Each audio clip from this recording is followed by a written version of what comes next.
It is 1 o'clock Mountain Time, so I think we'll go ahead and get started.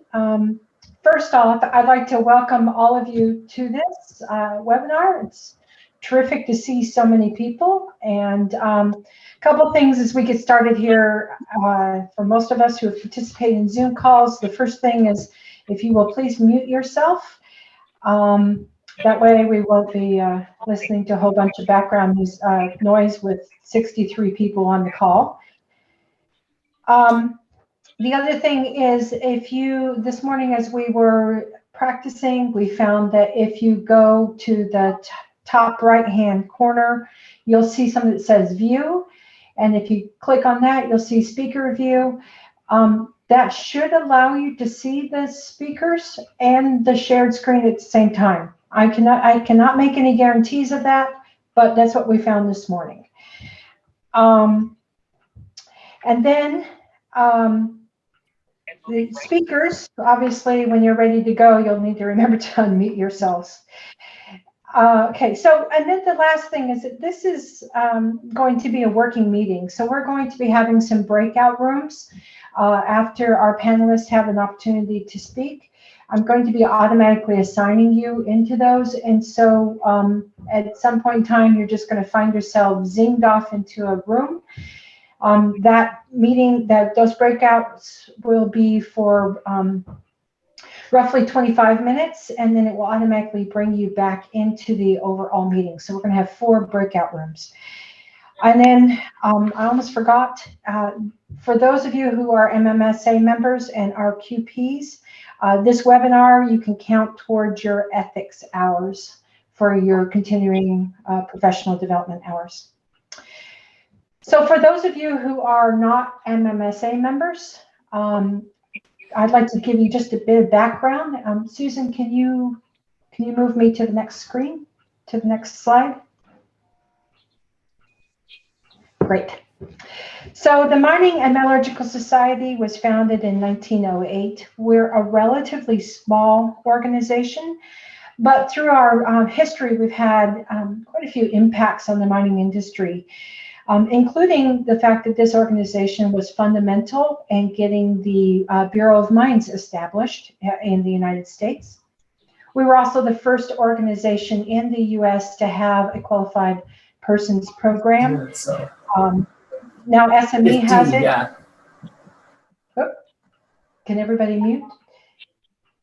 And also we do a lot of support for public education. We are a good, significant supporter of SME's Mineral Education Coalition, but we also support other activities such as the Women's Mining Coalition Fly-In, and we provide advisory to federal and state agencies and legislative bodies. So we have 5 objectives for the organization. The first is the advancement of the mining and metallurgical industries.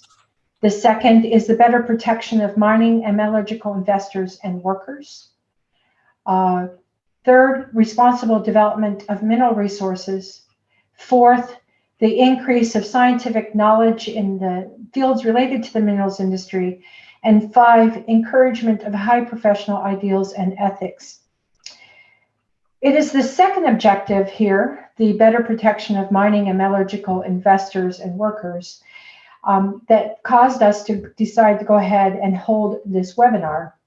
As many of you know, due diligence is a key part of the mining industry and investment into the mining industry, but we have found over the years that many of our due diligence efforts fail. So MMSA formed several strategic committees a couple of years ago, and one of them was for this particular effort. And now that I have said all that, I'm now going to turn it over to the chair of that strategic committee, Mike Jingles, who's going to talk a little bit more about the background on this webinar. Mike? Yep, thank you, Amy. So the topic for today, setting the right foundation to perform high quality due diligence.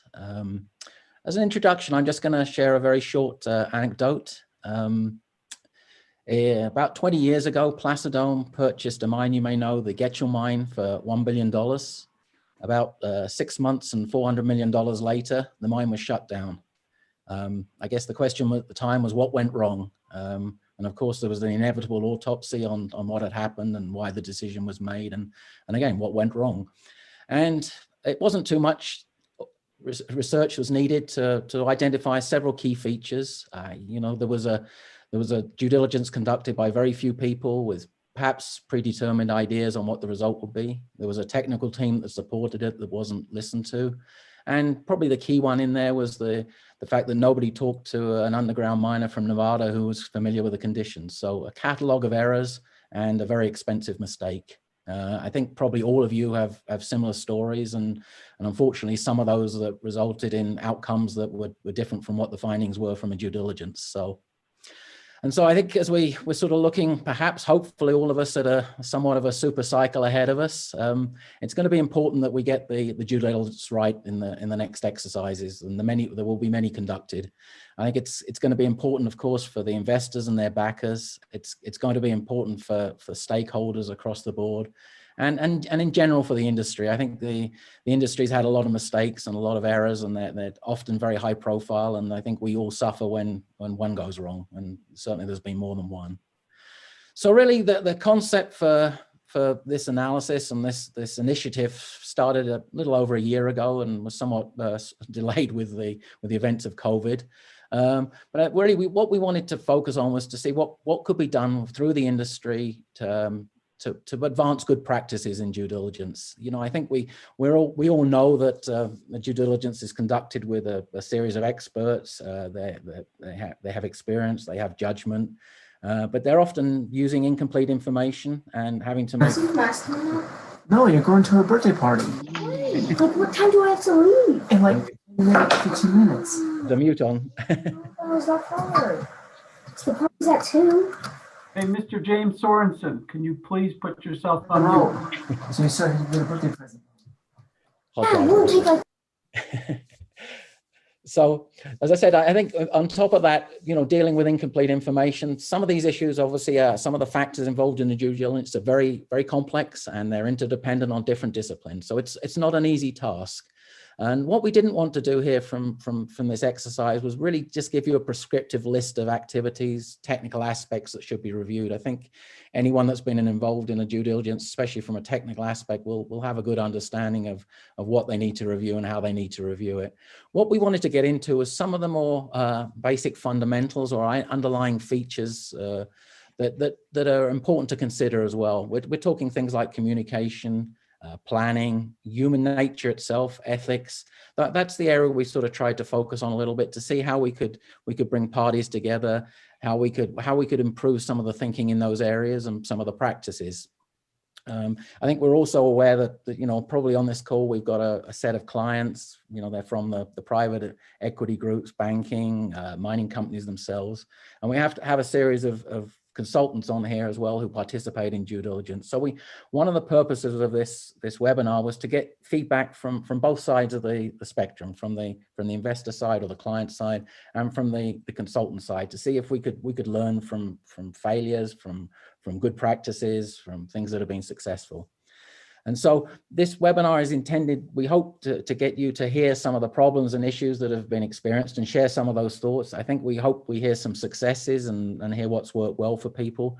And hopefully towards the end of it, we'll get to hear some ideas in there as well. So it's hopefully a learning experience for everyone, but through that, I think we'll hopefully be able to begin to define some best practices. And this meeting won't be the first meeting and won't be the first step in this initiative, but I think it should hopefully be a learning experience for people. We're going to open with 3 panelists, Ross Bappu, Ricardo Campoy, and John Lamb.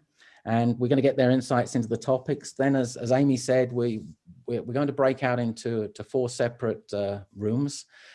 We put together 8 foundational questions that we think are important for people to ask themselves and consider. They may seem obvious at first look, but I think once you delve a little bit deeper into them, they deserve scrutiny, and I think they deserve attention in preparing and thinking about how you're going to move with the due diligence. So we'll present those, and as Amy said, you'll get moved into one of those 4 rooms, and we hope it's very much an interactive session there. And then we'll come back towards the end of this forum, and all gather together in the main virtual room, as it were, and take it from there and try and share some of the learnings from each of the rooms and where this moves on from there. So first of all, as I said, we've got 3 panelists. Thank you very much to them for coming in here. I'd like to start with Ross Bappu. Ross is as a partner at Resource Capital Funds, and we're pleased to welcome him here with his very much extensive experience that he brings in a broad sector across the mining investment world. So Ross, if you could start us off here. Thank you, Mike. Appreciate that. And look, it's great to be here. It's great to see so many old friends. It's like old home week in a way to see all these faces and names that I haven't seen in a long time. Look, I want to thank Nick and Mike Boy for organizing this and putting together. It's such an incredibly important topic, at least from our perspective as an investor and as a fiduciary to our limited partners, our investors. So, thank you for participating, and also thanks to Ricardo and John for participating on the panel. As Mike mentioned, my name's Ross Bappu. I'm a partner and head of our legacy private equity funds for Resource Capital Funds based here in Denver. By way of background, I've got bachelor's and master's degrees in metallurgical engineering and did a PhD in mineral economics.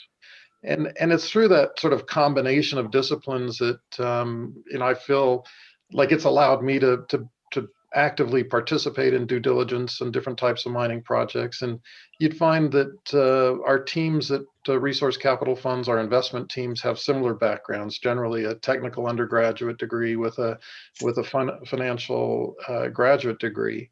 So the investment teams themselves have the ability to do some levels of due diligence when we're looking at investment opportunities.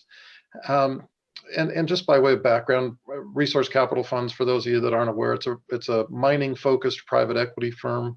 We started up in 1998, pioneered the whole concept of private equity in mining back then.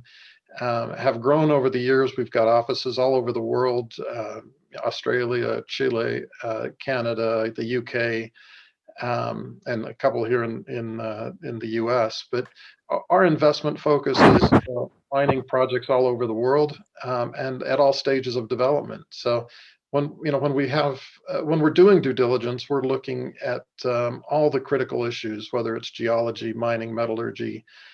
Today, much more importantly, it's around ESG related issues.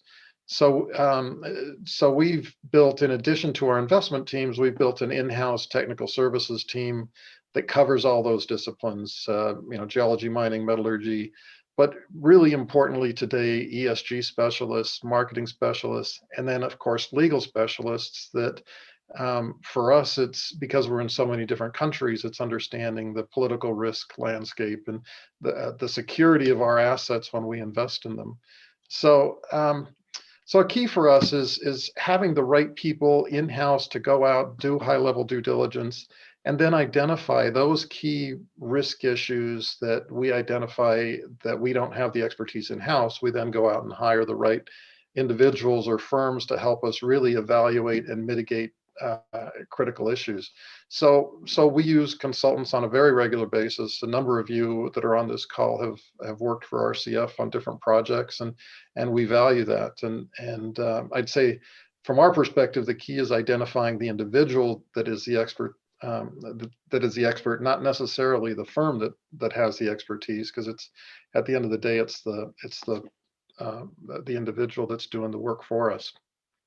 So the whole topic of due diligence in mining is critical, and I was just touching on this with the group before we got on the call around, why aren't more people investing in our space? Why is there a lack of funding available for mining investments? And it really comes down to the mining industry has not done a very good job historically of meeting budgets, of building projects on time and on budget, of hitting capital cost estimates. Capital cost blowouts are rampant in our industry. And in fact, RCF did a study. We've done a series of these studies actually over the years, looking at what the feasibility study said a project would cost versus what the actual cost of the project is. And on average, projects came in 26% over budget. So when we evaluate a project, when we're looking at investing in a project, we automatically add a 25 or 26% CapEx overrun to the financial model, and try to evaluate whether or not the project is going to hit its strides given that capital cost escalation.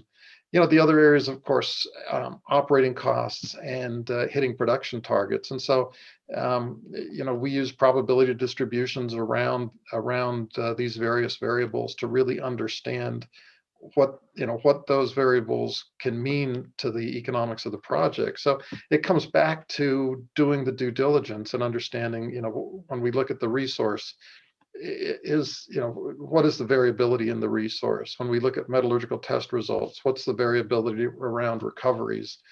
And really trying to key into, what are the very specific impacts of those variables on our financial model. So it all comes back to making a better job, doing a better job of investing, and that means doing better due diligence. So one of the things I find quite interesting is due diligence has evolved over time. When I first started doing this, I'd never heard the term geometallurgy, for example. Now, we did metallurgical mapping of projects, we did geological studies, and we did lots of metallurgical studies, but this whole concept of geometallurgy is one that's critically important and is evolving. It has evolved, but continues to evolve. So, what I would say is the whole role of due diligence is evolving over time. So for us, when we go into a project, we look at doing a desktop fatal flaw analysis, identifying key risks, identifying, the flip side to the risks is the opportunities. So, has the company missed something from an opportunity perspective? And we often do find where we are much more, maybe I can say, liberal in terms of how we might evaluate a particular variable in the company. But the key for us is ensuring that the sponsors of these projects have done their homework, and we want to be able to validate their findings. It's funny, actually, when we have a project walk through the door, every one of the management teams always tells us their project is in the lower quartile of the cost curve, and we always laugh about that because so often they're only looking at cash costs and not all in sustaining costs, or they're not including sustaining capital, those sorts of things. So we really have to do our homework when we look at this. But I'd say equally, one of the biggest efforts we're putting in is around ESG. It's looking at that social license to operate, and really making sure that the project can be built from a permitting perspective. So I want to touch on just a few key items, and the first one is around that point of what we're calling optimization bias. It's a term that Steve Axel in our firm shared with me. That's also called strategic misrepresentation. And it comes from pressure on some of these mining companies going out and hammering on the consultants to get the cost down, to get the recoveries up. And there's no question that we have to try to optimize these projects and improve on them. But there's a point where pressure on engineering companies can ultimately be a bad thing if the project can't deliver on those results. Talk about ESG misses. There's a lot of regulatory requirements out there as it relates to ESG, but I think we can't lose sight of the fact that there's a practical aspect too, and nothing in our perspective beats walking the site, walking through local communities and villages where the sites are going to be built, to really take the temperature and assess what the local communities are saying about their project. We've recently turned down two investment opportunities, really interesting, great opportunities. But when we did our homework on the projects, both had ESG issues that we couldn't get comfortable with. Both projects were fully permitted, and there was no reason that they couldn't be built, but we couldn't get comfortable with how the companies were handling their ESG. And so we walked away from them. Now, somebody else will go in and invest in those projects, but we just couldn't get comfortable with them. The other one I want to stress is this whole issue around understanding the resource. Nothing's more important than understanding the resource. And I just want to share an anecdote of a project we looked at years ago, and I'm sure some of you will recognize it when I talk about it, but it was a project that had been previously mined. It was a gold project, had 3 existing pits. The company was in construction, so they had raised their equity, they had raised their debt, but the project was coming in over budget and they needed to raise some additional equity. We came in and did our due diligence and discovered that one of those 3 pits actually had backfilled waste from one of the other pits. And the company had included that as ore. And now the interesting thing is that they had raised money from the banks. So the independent engineer from the banks had vetted the project and agreed to fund it. When we went in, we discovered this mistake, and I have to tell you, making the phone call to the CEO was a pretty challenging call to make, and had to explain to him what the error was that we discovered, and ultimately did massive damage to the company. But that's the value of doing thorough due diligence before you go in and make these investments. So look, the other side of due diligence is very positive, and we recently evaluated a company that was in distress. Some of you will recognize what company I'm talking about.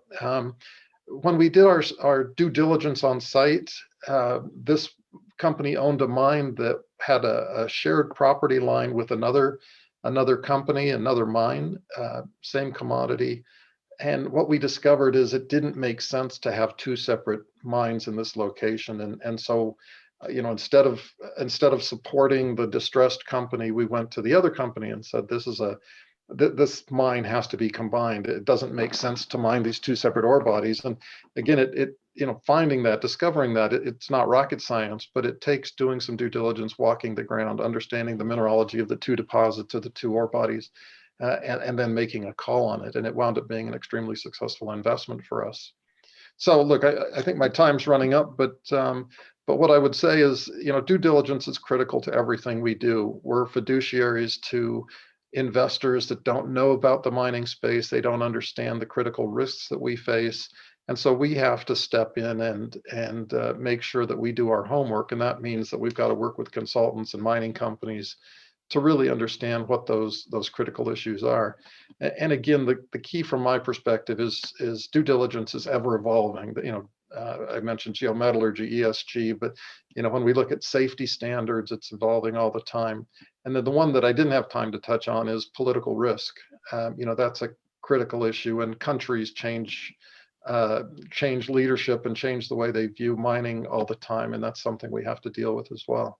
So look, with that, I want to thank you. I'll turn it back over to Mike, and appreciate you guys all participating. It's great to see all of you. Mike, I'll turn it back to you. Ross, thank you very much. That's great. From Ross, we'll move on to Ricardo Campoy.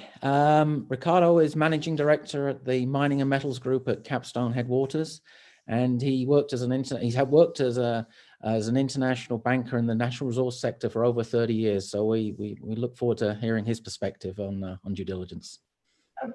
Mike, I'm not sure that Ricardo's on. Okay. I've not seen him join us, so something must have occurred.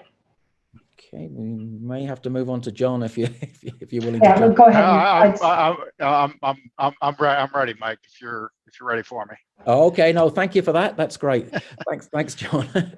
Okay, just a very short background on John, which he can elaborate on as well. He's the portfolio manager at Orion Resource Partners, specializing in debt, equity, and streaming investments for base and precious metals for the company's mine finance funds. John also brings a significant investment banking experience to this forum. So thank you, John. No, thanks, Mike, and thanks everybody for joining. When was approached about doing this a few weeks ago, I was really excited. Like Ross, due diligence is critical in any investments, but particularly in metals and mining, where there's a lot of different factors and a lot that really needs to be considered and digested. Not just with the project itself, but also some of the parameters around it. So very, very excited to share the perspective that I have through my time at Orion. Due diligence is where every project starts when it walks in the door, and not very many come out the other side. And it really comes down to weighing what's the risk versus reward for a particular project, because there is no risk-free opportunity, and you got to weigh it against what is the reward from the project, where's the upside, and is the is the balance right between those two factors. And for lots of reasons, often that isn't the case. So I think it's important as an investor to be very discerning and discriminating when it comes to what projects you see. Is this a project that just works because of the factors that are in play today, or is it really a robust project that can withstand lower prices, more capex, more opex, longer ramp up? And I think critically is building on I think some of the things that Ross shared. Completely agree with that.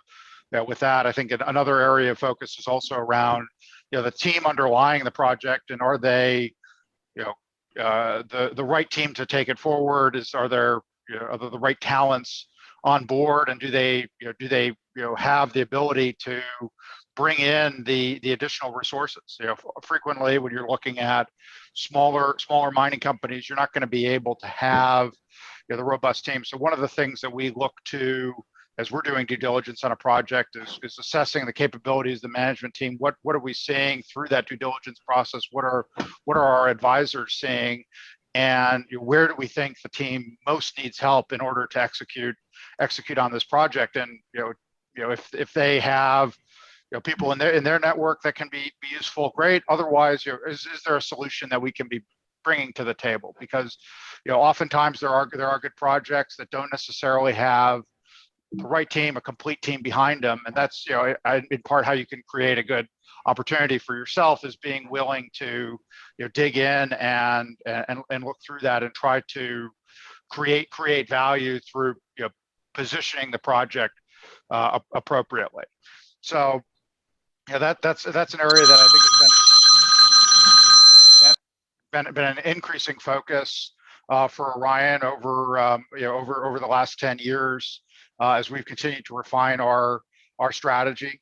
I think the other area that's been very important for us all along, but is gaining increasing importance, is on ESG and permitting and understanding what the risk factors are. And there are I think the industry has moved towards taking a more pessimistic view on the amount of time it takes to permit a project. I think that's well warranted just by seeing in a lot of jurisdictions what the permitting process has evolved to. So understanding that, and where are you willing to start taking risks as an investor is important, because we've seen there hasn't been as much advantage for being a first mover on a project if it's pre-permitting versus waiting for the permits to come. So that's been something that's evolved in our strategy a little bit, and something that we spend time on the due diligence is understanding where is it realistically on a timeline to production. Because in the list of factors of why does a project go over budget, frequently that's around it's going to take longer, and therefore cost more. I think the other element to due diligence and our approach to it is due diligence doesn't stop once you've made the investment. It needs to be an ongoing process after you've made the investment, to make sure the risks that you identified are being addressed, and continued to monitor for additional risks that can occur. So I think too often people get caught up in, well, we've decided to pull the trigger on the investment. We've done our due diligence. We're all set. To some extent, that's when the real work and the real diligence begins, and it's important to stay on top of these assets and understand as the situation evolves, there might be opportunities, there might be challenges that a project is facing, and how do you react to those items as they come about.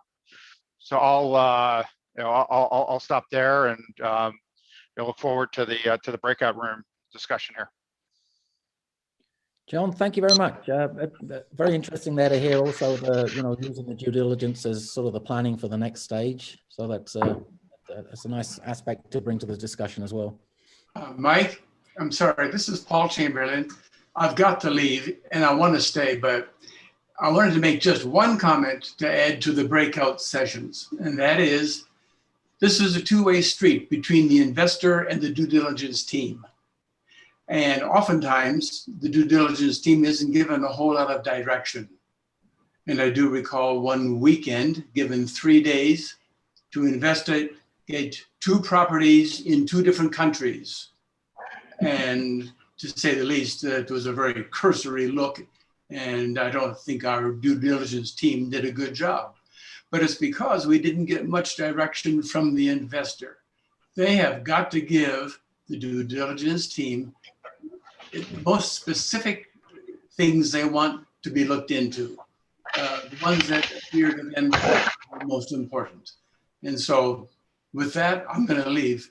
But well, it's a shame we can't stay on, but I think that's one or two of the questions that we've brought into these breakout rooms sort of specifically address that, and the communications up front and coordination up front, so that parties understand where it's going to be and what's achievable. So thanks for the point, and hopefully that'll get taken up in one of these breakout rooms.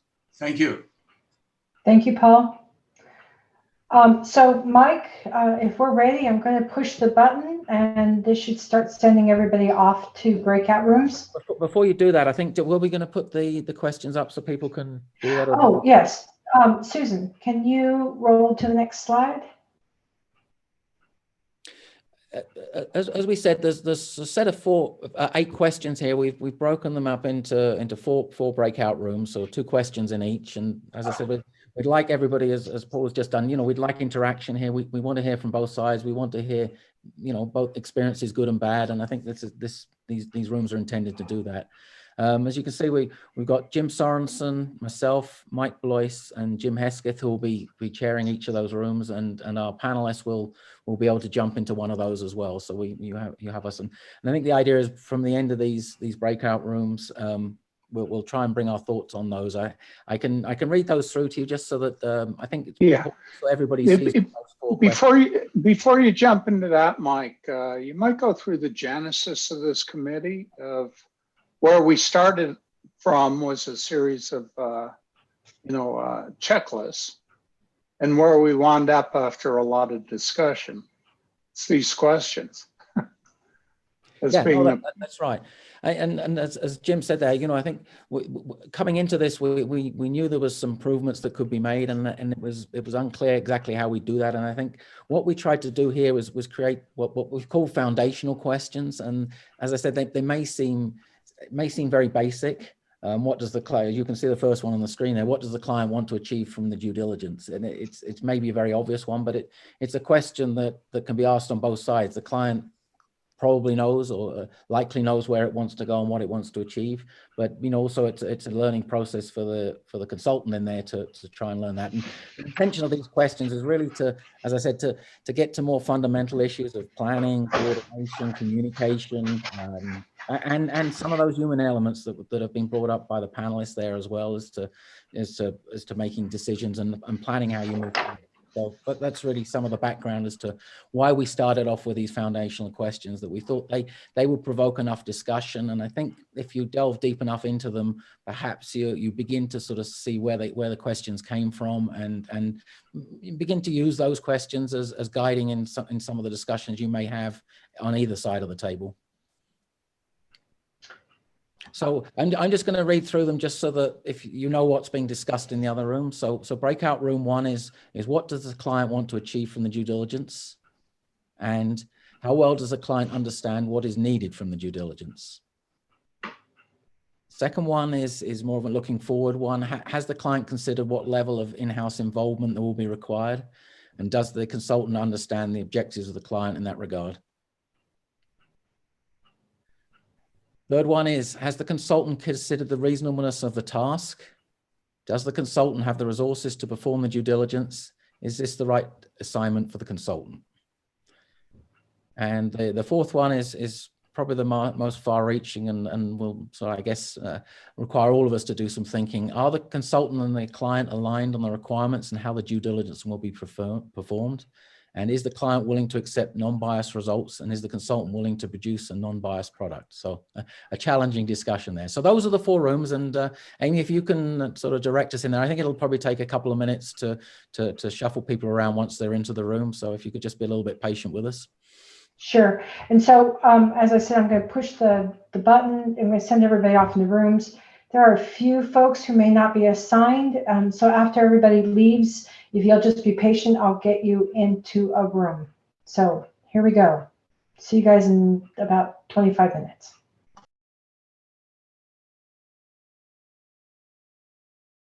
I think, have we got everyone back, do you think? I think so. And Mike, Ricardo joined late, and so he is on the call now, I believe. Ricardo, are you there? Yes, I am, Amy, and my apologies to all of you. I'm afraid the error was on my side. I entered the engagement incorrectly into my Outlook. So I entered it an hour late. Well, Ricardo, can we give you the opportunity to talk now? I gave you an introduction before, but we can do that again if you're ready.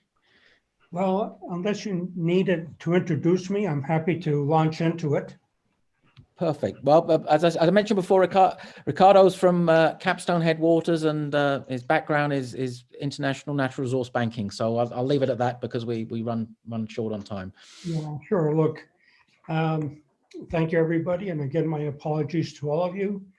I'd like to first thank Amy and Michael for inviting me to join Ross and John in participating in this due diligence panel sponsored by the Mining and Metallurgical Society of America. I'm particularly pleased to contribute to society's efforts to improve the mining industry's due diligence activities. In preparing for this panel discussion, and after a career in mining and various types of mine finance, where I've been largely a consumer of due diligence, I'm of the opinion that this topic is more complex than might appear on the surface. Unfortunately, there is no due diligence handbook that is uniformly applicable to everything mining or to every situation one encounters in what has become a dynamic, complex, global mining industry.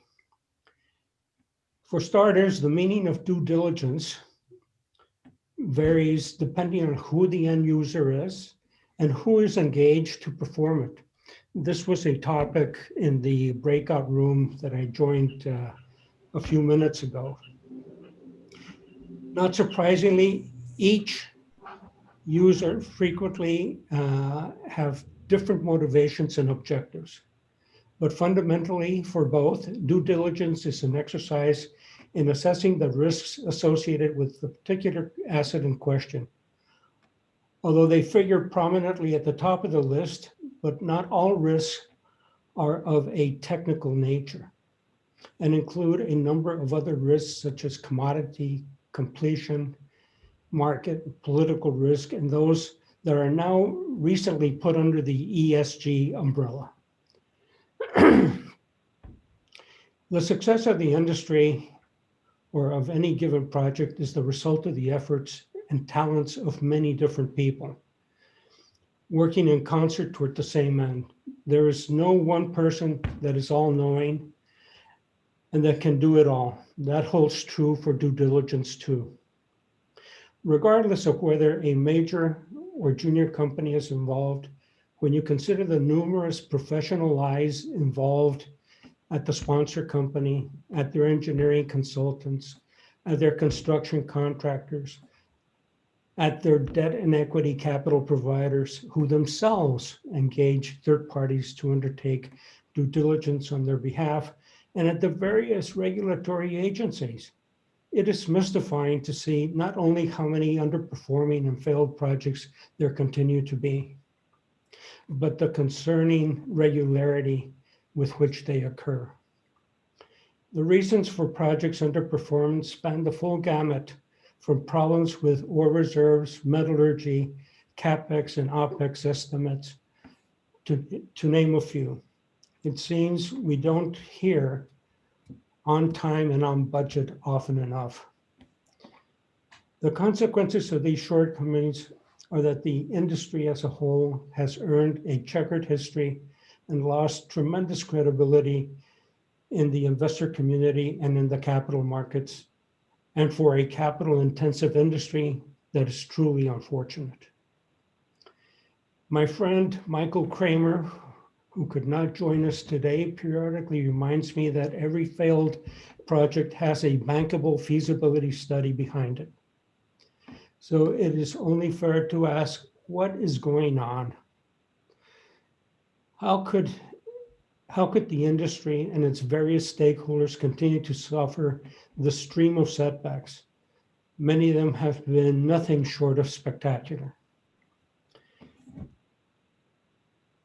Going back to my early comment about the many professional lives that are involved before ground is broken on any mine, there clearly exists a fundamental problem that's plaguing the system. I'm sure there are many reasons and theories about the root of the problem, but for me, the main culprit comes down to a lack of hands-on operating experience. There are things you can learn from books, and then others that can only be learned by doing. It used to be that an engineering graduate started his career where he could spend the first few years in what was essentially an apprenticeship to complement what he had learned at university. That does not exist anymore. The chain of knowledge passed from one generation of engineers to the next has been disrupted by cost cutting, having to do more with less, and the wholesale rationalizations that the industry has undergone in the last 30 to 40 years as a means of surviving and thriving. There is another not frequently acknowledged factor complicating due diligence, and that involves another facet of what I call the human factor. It is probably as big a risk as many of the other factors, a bigger risk as many of the other risks, because it is hard to recognize and therefore hard to assess and control. Thinking of my own experience, and that in that regard, as a consumer of due diligence, I recognize I'm as susceptible as anyone to falling in love, and I use that for lack of a better term, with whatever I might happen to be working on. It can be very subtle, and unless you are very self-aware, you don't even know it's happening. The hazard here is that if you don't keep it in check, an element of bias and loss of objectivity is introduced. I know enough to feel comfortable to do a preliminary desktop due diligence myself, and to identify the problem areas with which I don't feel comfortable, with a view of developing a due diligence scope of work in advance of engaging the appropriate consultants to help me. A bad scope of work can only lead to a bad result.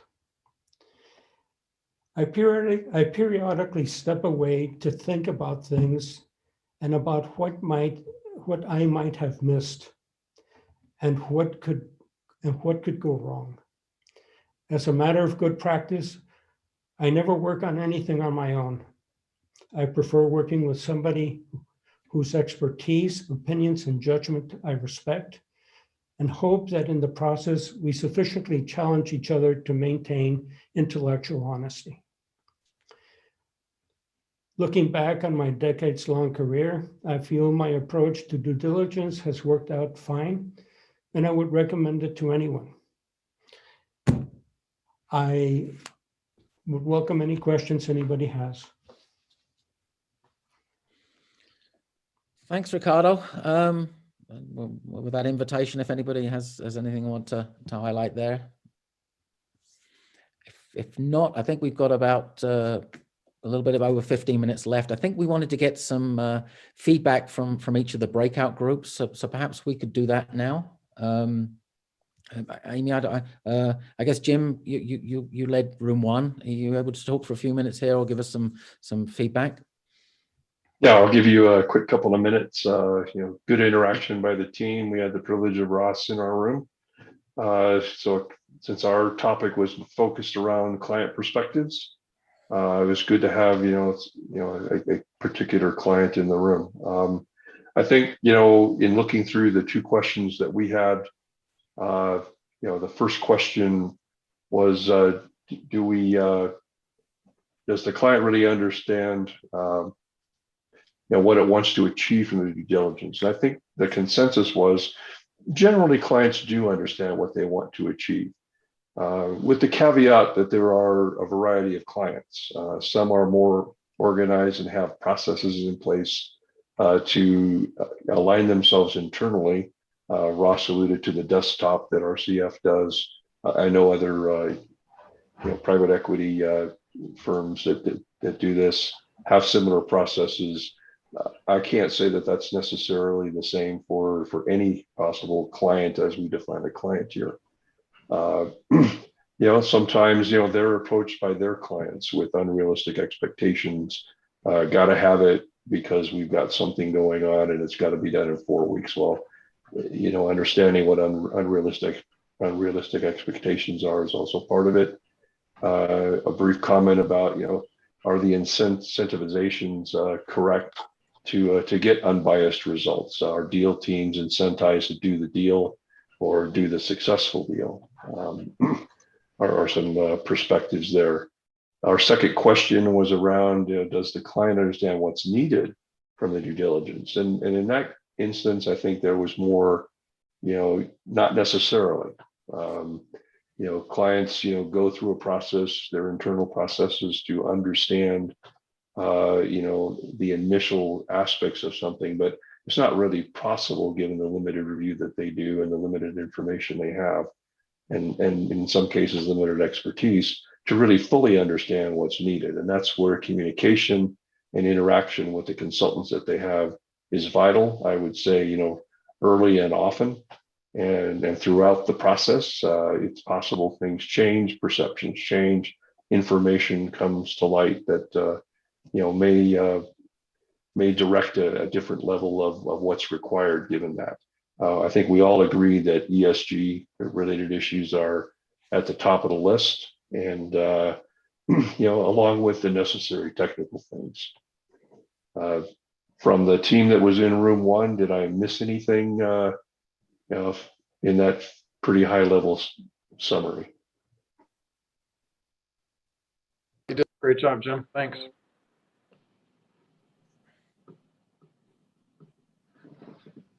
Ross, I don't know if you had anything to add or. I thought Jim did a great job, so nothing more to add. Perfect. Okay, I took the second room, if we could put the slide up for that, and I'll give a brief, really, has the client considered what level of in-house involvement were required? I'm not sure we specifically answered the question, but I think what did come out of that was the value of scoping out the due diligence, in terms of the parties or the consultants, clients looking at the schedule, looking at the milestones. If not, as someone said, you end up getting back the wrong product if you don't do it. So I think there was a somewhat of a strong recommendation there is do the homework up front, plan how you're going to work together, plan what talk, as I said, milestones, meetings. That there's a benefit from doing that. Basically coordination and closely working together. A couple of recommendations which I think are really good to share that came out of it as well. One thing that came across quite strongly was the importance of putting the data room together, making sure it's robust. That took different angles of whether it was putting a list together initially so that the consultant, let's say, is aware of what's in there and can sort of critically evaluate that up front rather than having to go through a process later of discovering that it's not there, and that slows a whole due diligence process up. And so it went through that, and I think especially with a crunch of due diligence, usually with the time limit in there, I think the value of putting that together up front was seen, I think, across the board there as something that will improve things and make things more efficient. The other one was something that Jim mentioned from the first room, which was I got it down as know your client. I think there was importance from the consultant side to understand who they were dealing with, and there's different levels of knowledge across different levels of clients, let's say. And the quote was, sometimes and this wasn't a negative. This was just sometimes the consultant has to act as educators as much as a sort of due diligence expert in there. So it's awareness on the consultant side of who they were dealing with, and use that experience and understanding to help frame a due diligence as it may need to be. I think just maybe a couple of other questions in there, a couple of other points. One of them was recognizing that often assumptions are incomplete, in the sense that you may not have completed the permitting, and so you're working in a framework where you don't know necessarily what the end result is, and that can be very challenging, and maybe after the result is there's not necessarily an awareness of that. The other one I probably don't want to dwell on, because it's not necessarily this question here, but I think Ross mentioned the capex in his talk, and how it's blown out by 25%, and one of the strategies used to deal with it. And another comment was made was just having to understand the magnitude of the adjustment that may have to be made, because everybody knows there's uncertainty in capital, for example. But the counter was it's hard for a consultant to understand that sometimes, maybe very reputable, very accurate, doing the most accurate analysis they can do. And if there's a knowledge that there's a contingency going to be blown on top of that makes it challenging for the consultants to view that in terms of putting their best foot forward, as it were, but then realizing that there may be an adjustment on that. So I think clearly the whole issue of capital and getting it right is not a discussion point now for today, but it's clearly a focus area for many people here, and from both sides. And so that may be a separate initiative in itself to understand some of the issues that we're dealing with there. But anyway, that's what mainly came out of that. I don't know if anybody's got anything to add.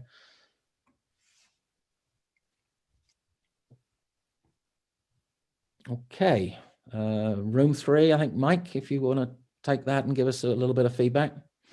Thanks, Mike. It definitely seems we got a couple of common threads coming through from the breakout sessions, which is great. It's just what we were looking for. In breakout room 3, we kind of mixed some of the questions together. And the first part is, prior to the award from a client to a consultant, how clear and defined is the scope of work in terms of parameters and restrictions? And just as we said before, if it happens to be a new counterparty that we're working with, we have the investor, the counterparty, and the consultant. They have to build up that relationship. So that communication, it all comes down to good communication. Communication before the award of the due diligence, so that everybody is clear beforehand, so that we don't find that we're scheduled for perfection, somebody actually stated. And the communication side, it really came to the fore when it comes to ESG side of things, because this is very much, as numerous speakers have mentioned, very much a focus point of the due diligence that we're dealing with right now. And are we clear when we communicate to either members of either the client or the counterparty or the consultant, what we mean when we're talking about something that's new to all of us for ESG? But when it comes to the right assignment for the client, somebody made the point is that is the client, is the consultant rather, able to add value? And if the consultant doesn't think that he can add value, in an ideal world, he should say, no, this is not for me. But we do see that various companies sort of try and bend it a little bit and maybe use resources from different offices. So I think it's a very good criteria that when the clients are selecting consultants, do we think that they're adding value? Do they really have the expertise? Are they bringing the A team? Do we know that we're going to have the A team for the duration of the assignment, particularly if it's a very, very short one, and the information is not, as we just discussed, available on day one, hence the importance of the data room. I'd like to thank the contributors from breakout room 3 and ask if I missed anything out, if you'd like to jump in.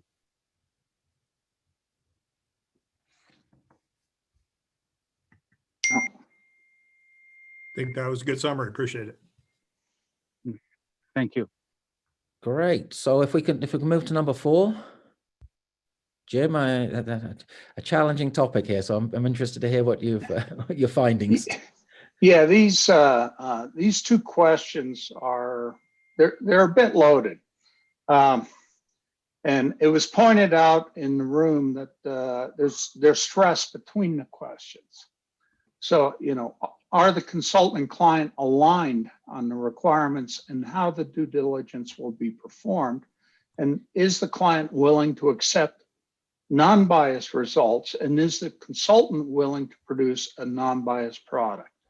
And this stories were related concerning a client that was presented with what was felt to be a non-biased product, and the consultant was of the opinion that the client didn't read the study and bought the project anyhow.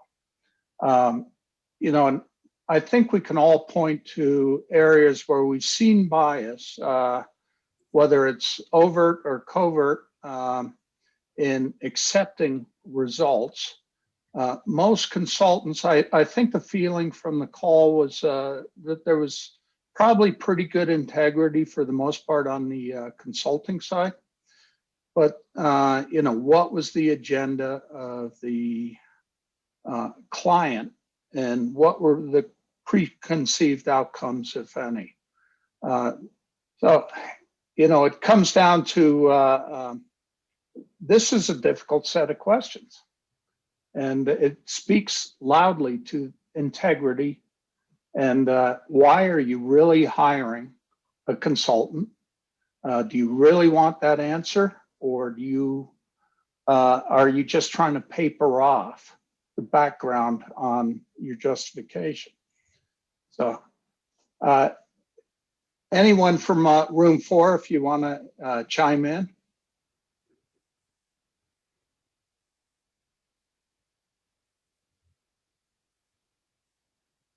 Sounds like you got that spot on, Jim.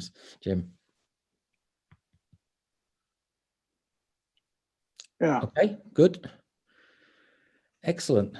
Well, look, we've been through all 4 rooms now. From my side, look, thank you everyone for participating. I'm going to hand over to Amy, who's going to give us a little wrap up and tell you a little bit about how we'll pull this together and communicate it through.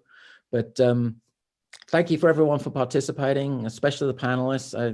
Fascinating to hear your insights, and you're at the cutting edge of what's happening here. So I think it's important to hear that, and thanks for all the certainly the room I was in, it was very interesting to hear the comments, and it seemed like 25 minutes wasn't very long. So thanks very much. And Amy, can you take the wrap up?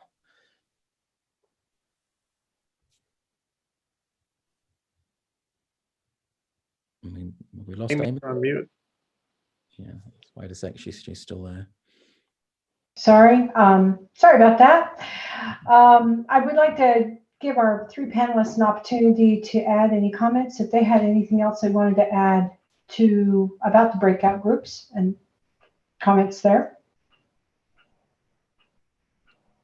Well, look, I'm happy to start, Amy. I'd say it's such a great topic because it's so important to all of us, and especially when we're trying to, as we talked about at the very, very beginning, make this a more interesting place for the generalist investor to put money.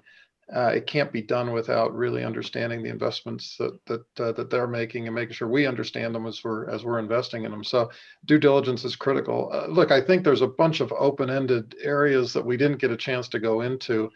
I think John touched on it. Doing due diligence on management teams wasn't discussed in any detail, but that's critical. Do you have the right team to build the project? This whole issue about bias, we all face it. Investment teams, it's very easy for them to fall in love with their projects. And how do you ensure that they're listening to the consultant's reports and not viewing them with bias is always a challenge. So a lot of open-ended questions, but this is a great start, and I really appreciate MMSA and you guys all organizing this. So thank you. Thanks, Ross.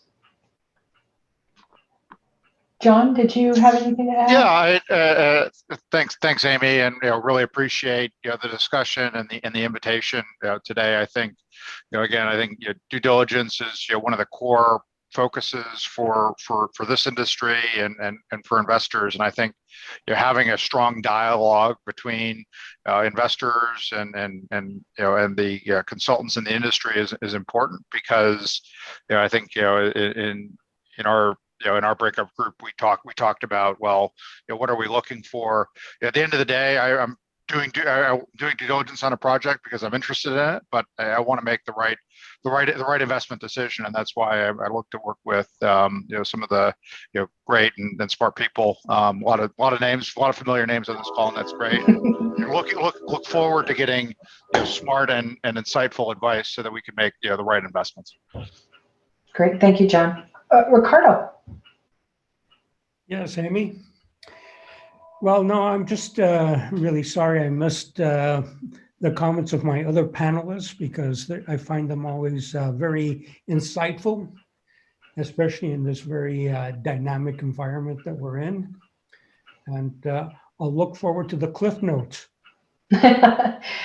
Well, thanks, Ricardo, and sort of gave me a good segue on the closing here. So first off, we'd like to thank all of the participants on this call. It was tremendous. We had, I think at some point in time, I saw something like 72 participants. I'd especially like to thank our three panelists. And I'd like to give kudos to the committee, who has put a lot of time and thought into formulating these questions and putting together this webinar. Where do we go from here? I think that what's going to happen is that our committee is going to have a lot of discussions about where we're going from here. But for the time being, we did record the main session. We may have had some technical difficulties on the breakout groups. Hopefully there's at least one or two that got recorded. But I know that we got some good notes on them. What we will be doing is sending out what we call our foundations document, along with some of our findings and maybe even some of the additional questions that came up from this. I do not believe that this will be the last webinar or session on this topic. We'd like to encourage all of you to join us in future ones as we go forward. We think that this is a critical topic for this industry, for our industry. As Ross said, we really would like to see additional investors, and we've got a lot of black eyes in our past, and so I'd like to see the future going forward without all those black eyes. We do invite you to give us feedback, and so please do not hesitate to send notes off to MMSA.